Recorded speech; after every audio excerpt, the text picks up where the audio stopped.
শুভ সকাল। কেমন আছেন সবাই? নির্বাচনের মৌসুম চলছে। সবাই নির্বাচন, দেশ এগুলো নিয়ে খুব ব্যস্ত সময় পার করছেন। এরপর নিজেদের কাজকর্ম তো আছেই, সবাই সবার মতো ব্যস্ততা। তারপর অপেক্ষা যে দেশের ভবিষ্যৎ কোথায় কেমন হবে, কি হবে, সামনে আমাদের ভাগ্য কিভাবে নির্ধারিত হচ্ছে, সব কিছুর মধ্যে এবং মানসিক চাপের মধ্যে মনে করলাম যে আজকে আপনাদেরকে একটু ভিন্ন রকম ভিন্ন ধারার কবিতা আবৃত্তি করে শোনাই। তো আজকে আমি আপনাদেরকে শোনাতে চাই একটা প্রেমের কবিতা। প্রেমের কবিতা সাধারণত আমার বেশি পড়া হয় না, এই জন্য, কারণ আমার নিজের কাছে মনে হয় যে আমার কণ্ঠে হয়তো প্রেমের কবিতাটা বসে না।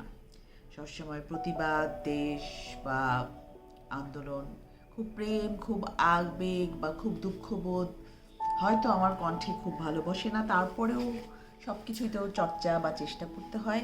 তো আজকে আমি আপনাদেরকে শোনাবো দুলাল সরকারের লেখা একটি প্রেমের কবিতা। কবিতাটির শিরোনাম হচ্ছে মেঘের জীবনী। মেঘের জীবনী লিখব বলে কলম ধরেছিলাম, বললে আমাকে নয় কেন? সেই থেকে মেঘ ও তোমার মধ্যে আন্তবিরোধ। বৃষ্টি এলেই আমি উঠানে নেমে পড়ি, আমার সর্বাঙ্গ ভিজিয়ে দেয় বৃষ্টি। আমি মেঘের বর্ণমালায় নিজেকে ছড়িয়ে দেই। তুমি বারান্দায় দাঁড়িয়ে দেখো আমি কিভাবে বৃষ্টির সাথে সম্পর্কিত হয়ে কি অশ্লীল আনন্দে মেতে ওঠে, কি এক পাগল আনন্দে মেতে ওঠে। উদাসীন হতে হতে সব দূরত্ব ঘুচে গেলে আমি একাত্ম হই বৃষ্টির সাথে। তুমি দাঁড়িয়ে দেখো রাত্রিভুক অমাবস্যার মতো ঝরে পড়ছে নিখুঁত আকাশ।